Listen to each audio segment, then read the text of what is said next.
नमस्कार मंडळी, सकाळी सकाळी आपण आज आलेलो आहोत दिल्लीमधल्या लोधी गार्डन इथे जवळपास लोधी रिलेटेड बऱ्याच गोष्टी आपल्याला पाहायला भेटतील आणि ते आपण पाहणार आहे. तर व्हिडिओ शेवटपर्यंत नक्की बघा आणि एन्जॉय करा. तर चला मग आता सुरुवात करूया लोधी गार्डन पाहायची. तर हे लोधी गार्डन जे आहे ना ते अलाउद्दीन आलम शहानं त्याच्या वडिलांसाठी म्हणजेच मोहम्मद शहासाठी बनवलं होतं. म्हणजे त्यांची कब्र तिथं त्याने बांधली होती 1444 मध्ये काहीतरी. आणि गार्डन खूप मस्त आणि प्रशस्त आहे. जवळपास 90 एकरमध्ये हे गार्डन बांधलेलं आहे. आणि यामध्ये लोधी घराण्याच्या बऱ्याच जणांचे तुम्हाला मकबरे बघायला भेटतील. सिकंदर लोधीची पण आहे 1517 मध्ये जे त्यांच्या मुलांनी बांधलेली आहे इब्राहिम लोधीनं. तर सुरुवात करूया आपण पाहायला याची. इथे बरेच लोक दिल्लीमधले जे लोक आहेत या एरियामध्ये राहणारे इथं जॉगिंगला वगैरे व्यायाम करायला वगैरे येतात. आणि इथे कुत्रं पण आपलं आणता येतं. फक्त एकच अट आहे की तुमच्या कुत्र्याला तुम्ही पट्टा बांधला पाहिजे, बाकी असं दुसरं काही नाही. आणि तिकीटही नाही आहे तुम्हाला. इथे तुम्ही फ्री ऑफ कॉस्ट येऊ शकता. इथे एकदम मस्त आहे. चला आता आत जाऊन बघूया. तर आता जे आपण पाहत आहोत तो आहे बडा गुंबद. हा 300 मीटरचा मोहम्मद शहाचा मकबरा आहे. आणि इथे सिकंदर लोधी शासनकालमध्ये जसं त्यांनी शासन करत होतं तेव्हा इथे राहत होते वगैरे असे इथे लिहिलं होतं. हे आतमधून असं आहे आणि मध्ये काहीच नाही. म्हणजे हा प्लेन आहे जवळपास. इथून त्यांनी बसून शासन वगैरे करत होते असं तिथं लिहिलेलं होतं. आणि एकदम शांत असं वातावरण असलेलं हे आहे. पूर्ण दगडांनी बांधलेलं आहे. बाहेरून थोडंसं लालसर दिसतं, आतमधून आता हे थोडंसं बरेच किती नाही म्हणलं तरी कितीतरी इसवी सन झाले आहेत तर तरी अजूनही भक्कम आहेत. दिल्लीमध्ये ना तुम्हाला मुघल वंशाने बांधलेल्या सगळ्या गोष्टी खूप चांगल्या भेटतील आणि अजूनही चांगल्या आहेत. आणि त्यांची खरंच वास्तुकला जी आहे ना ती खूप अप्रतिम आहे. इथे याची माहिती लिहिली होती की बडा गुंबद वगैरे काय आहे काय नाही ते. जर तुम्ही कधी गेला तर तुम्ही वाचू शकता. आणि याला जर पाहिलं तर तुम्ही बडा गुंबदला हे एकदम स्क्वेअर टाईपमध्ये आहे. दोन साईडला एकदम असं बांधलेलं आहे. आणि थोडंसं समोर बसून असं एक सिंहासनासारखं दिसतं. असं वाटतं की तिथून बसून ते खाली लोक वगैरे येत असतील राजाकडे आणि राजा वगैरे तिथून त्यांना बोलत वगैरे असेल, दरबार वगैरे लागत असेल. आणि हे जे समोरचं होतं ते आहे शीश गुंबद. आणि हे मधून एकदम अप्रतिम बांधलेलं आहे. जे बारीक काम जे केलेलं आहे त्यांनी उर्दूमध्ये जरी लिहिलेलं असेल तरी ते पण खूप मस्त त्यांनी कोरलेलं आहे. एकदम मस्त वगैरे आहे असं दिसतं. हे बाहेरून आहे. हे तुम्हाला म्हणतो की इथून मे बी बसून राजा वगैरे शासन करत असतील किंवा ही कब्र पण असू शकते. एक्झॅक्ट काय आहे ते कळलं नाही. आणि हे बाहेरून असं आहे. याची माहिती पण इथे आहे. आता आपण जात आहोत शीश गुंबदला. हे इथे आहे. काही जणांच्या आतमध्ये मे बी कब्र वगैरे पण आहेत. आणि असं म्हणलं जातं की हे जे मकबरं आहे त्याचं शीश म्हणजे छोट्या छोट्या टाईलीनं बनवलं होतं, टाईल्सनं वगैरे बनवलं होतं, त्याच्यामुळे ह्याला शीश घुमट असं नाव दिलेलं आहे. हे बघा वर आता तुम्हाला छोट्या छोट्या टाईल्स दिसतात जसं की वर शीश म्हणजे त्याचं डोकं जे टाईल्सनं बनवलेलं आहे. इथे तुम्हाला माहिती पण भेटते. जर माहिती उपलब्ध नसेल तरी तुमच्याकडे तुम्ही इथलं हे वाचू शकता. हे वर जे दिलेलं आहे ते टाईल्स बनवलं आहे त्याच्यामुळेचं नाव शीश घुमट आहे.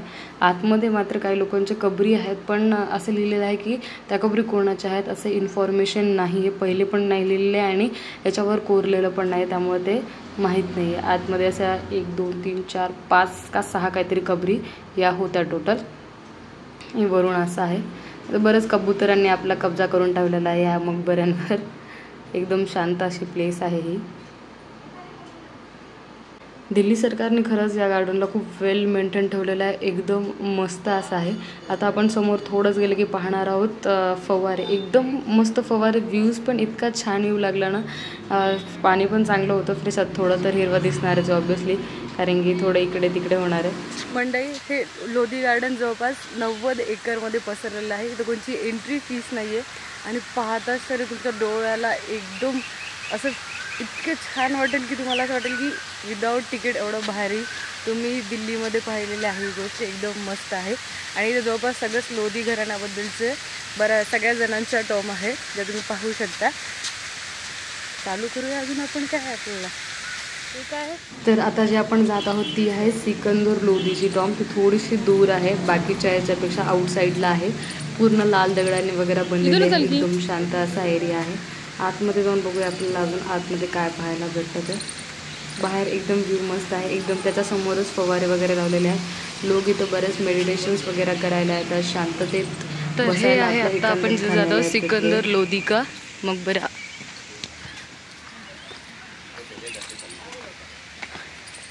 याचं पण बांधकाम जवळपास लाल दगडांनी झालेलं आहे.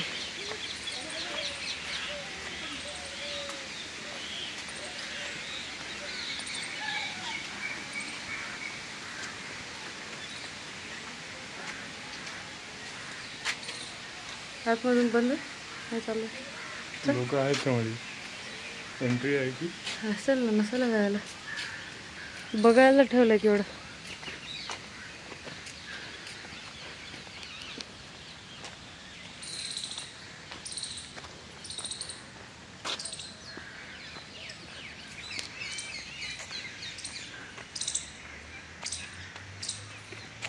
सिकंदर लोधीचं कब्र आहे ना.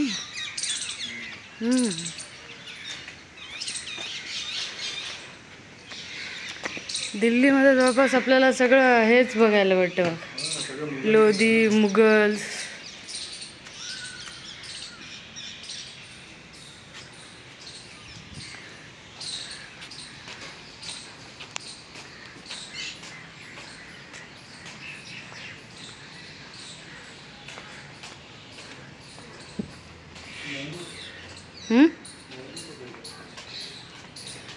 तुला दिसला तुझा दिवस चांगला जाते आता.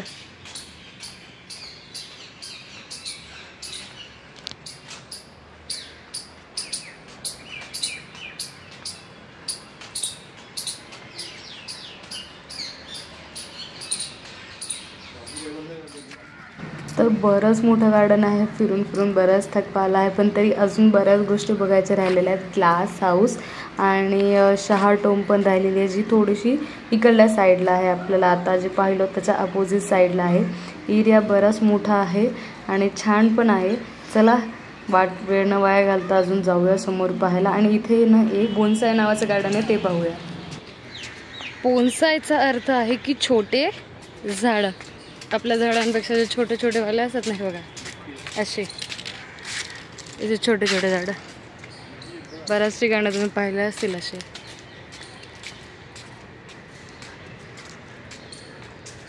इथे लिहिले पण आहेत वेगवेगळ्या स्टाईलचे, कोणकोणच्या स्टाईलचे वगैरे आहेत ते.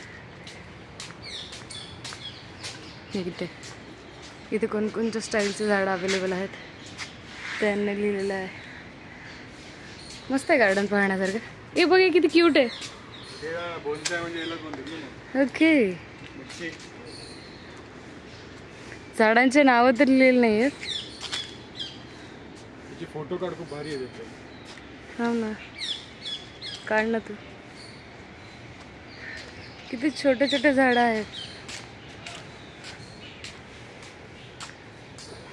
So cute.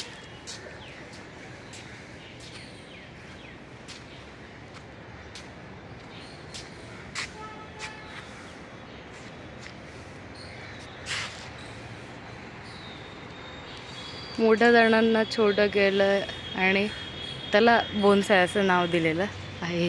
ही झाड आपण पाहतो रस्त्यावर बऱ्याच ठिकाणी आपल्याला मोठमोठे दिसतात, आणि इथं तेच आपल्याला छोटे, जसे आपले पिंपळाचे वडाचे झाड आहेत तेच इथे छोटे छोटे करून त्याला बोन्साय प्रजाती असं नाव दिलेले आहे. बरेच सारे बोन्साय प्लांट्स आपल्याला इथे भेटतात.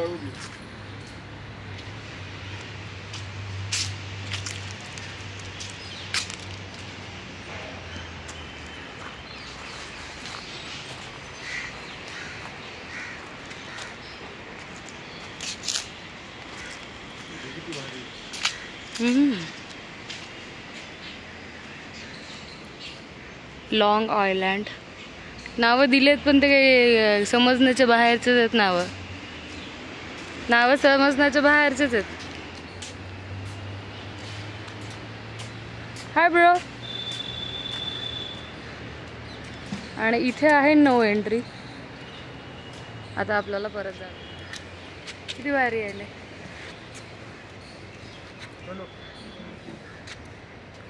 मग कसे वाटते आमचे व्लॉग हे पण तुम्ही आम्हाला नक्कीच सांगा. खूप भारी भारी दिल्लीला आम्ही फिरत आहोत. चांगल्या चांगल्या ठिकाणी एकदम मस्त असे प्लेसेस आहेत. दिल्लीला पोल्युशन पण आहे, पण बघण्यासारखे प्लेसेस पण तेवढ्याच आहेत. त्यामुळे बऱ्याच साऱ्या प्लेसेस आहेत. टाईम कमी आहे, फिरायचा बरंच आहे.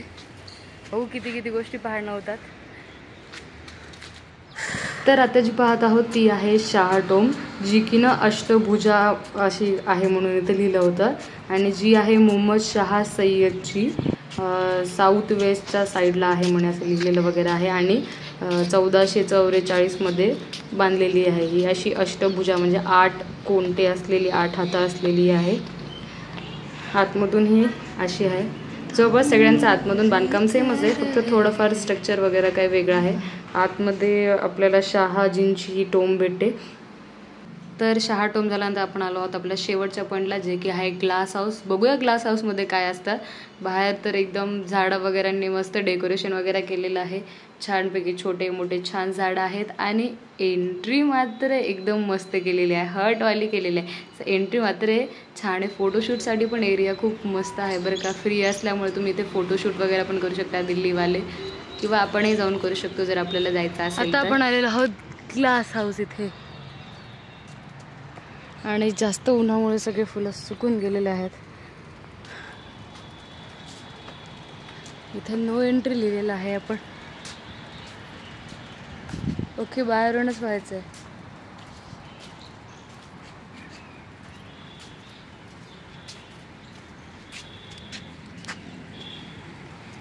ग्लास हाऊस म्हणजे आतमध्ये वेगवेगळे झाडं आहेत. हे ओपन असते का संध्याकाळी असेल? हा पण एवढं काही हे नाही, झाडं आहेत सगळे. पण हे बाहेर आहे. हे कशाच्या ट्रॉफीज आहेत? अच्छा, गार्डनसाठी भेटलेलं आहे टुरिस्ट फेस्टिवलमध्ये. इकडे पण बऱ्याच आहेत. ग्लास गार्डन म्हणजे स्पेशली काही झाडं ठेवलेले आहेत मध्ये, बस बाकी एवढं काही नाही आहे. तर हे होतं सगळं लोधी गार्डन. तुम्हाला कसं वाटलं नक्कीच सांगा. आणि व्हिडिओला लाईक, शेअर आणि चॅनलला सबस्क्राईब करायला विसरू नका. भेटूया पुढच्या व्हिडिओमध्ये. बाय.